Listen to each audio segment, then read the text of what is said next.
उन्होंने आभार दिया था, आभार के लिए मैं उनका धन्यवाद देना चाहता हूँ। जन्माष्टमी पर राजनीति के चक्र का बखान करते करते अखिलेश यादव ने मायावती के लिए जो कुछ कहा वो यूपी की राजनीति के लिए बड़ा संदेश माना गया। बहुजन समाज पार्टी के नेता के लिए जो शब्द का इस्तेमाल करना, भारतीय जनता पार्टी का व्यवहार ही ऐसा है, और ये व्यवहार हम सब लोग कोई आज का नहीं देख रहे हैं।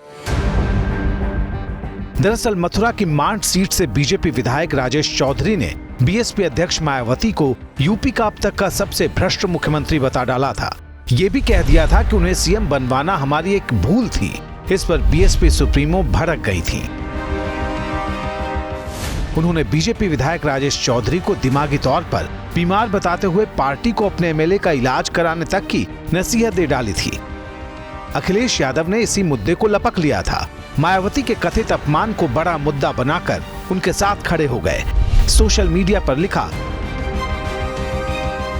राजनीति में मतभेद अपनी जगह होते हैं, लेकिन एक महिला के रूप में उनका मान सम्मान खंडित करने का किसी को भी अधिकार नहीं है। बिना किसी आधार के ये आरोप लगाना कि वो सबसे भ्रष्ट मुख्यमंत्री थी, बेहद आपत्तिजनक है।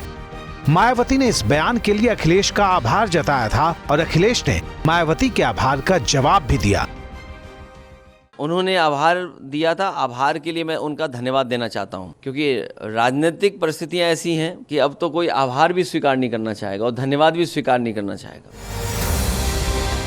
यहाँ तक तो सब ठीक था, लेकिन इस बीच एक नया मुद्दा सामने आ गया और मायावती समाजवादी पार्टी पर अचानक भड़क गईं।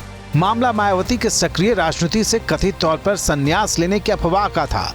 अटकलों को सिरे से खारिज करते हुए बीएसपी सुप्रीमो ने सिलसिलेवार ढंग से सोशल मीडिया पर पोस्ट किए। इनमें ऐसी चर्चाओं को पहले फेक न्यूज बताया, फिर 1995 के गेस्ट हाउस कांड को याद कर समाजवादी पार्टी से लेकर कांग्रेस तक को कटघरे में खड़ा कर दिया। मायावती ने लिखा, सपा जिसने 2 जून 1995 में बीएसपी द्वारा समर्थन वापसी पर मुझ पर जानलेवा हमला कराया था, तो इस पर कांग्रेस कभी क्यों नहीं बोलती है, जबकि उस दौरान केंद्र में रही कांग्रेसी सरकार ने भी समय से अपना दायित्व नहीं निभाया था। साथ ही उस समय सपा के आपराधिक तत्वों से बीजेपी सहित समूचे विपक्ष ने मानवता व इंसानियत के नाते मुझे बचाने में जो अपना दायित्व निभाया है, तो इसकी कांग्रेस को बीच बीच में तकलीफ क्यों होती रहती है। लोग सचेत रहें। मायावती ने लोगों को एसपी और कांग्रेस से सचेत किया, तो इसके बाद आया अखिलेश यादव का एक बयान। इस पर पलटवार जैसा लग रहा था। मुझे लगता है कि भारतीय जनता पार्टी की भी कहीं चाल है। भारतीय जनता पार्टी कहीं भी किसी के साथ किसी को आने नहीं देना चाहते हैं। अब सवाल है कि ऐसा क्या हुआ कि मायावती ने पहले अखिलेश यादव का आभार जताया, फिर समाजवादी पार्टी की खिंचाई कर डाली। सिर्फ 24 घंटे के भीतर समाजवादी पार्टी को लेकर बीएसपी सुप्रीमो के 2 संदेश आखिर क्या संकेत देते हैं। राजनीतिक दलों को भी साथ नहीं आने देना चाहते, कभी ईडी से, कभी सीडी से, कभी सीबीआई से, कभी इनकम टैक्स से डराकर विभेद रखना चाहते हैं।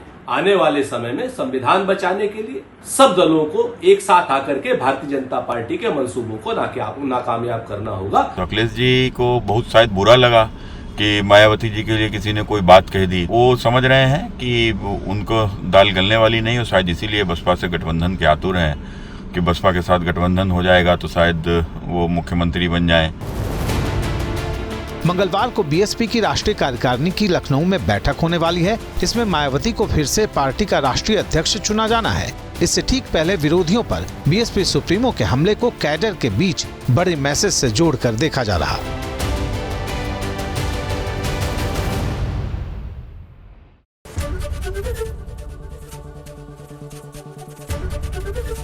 एबीपी गंगा, खबर आपकी, जुबान आपकी।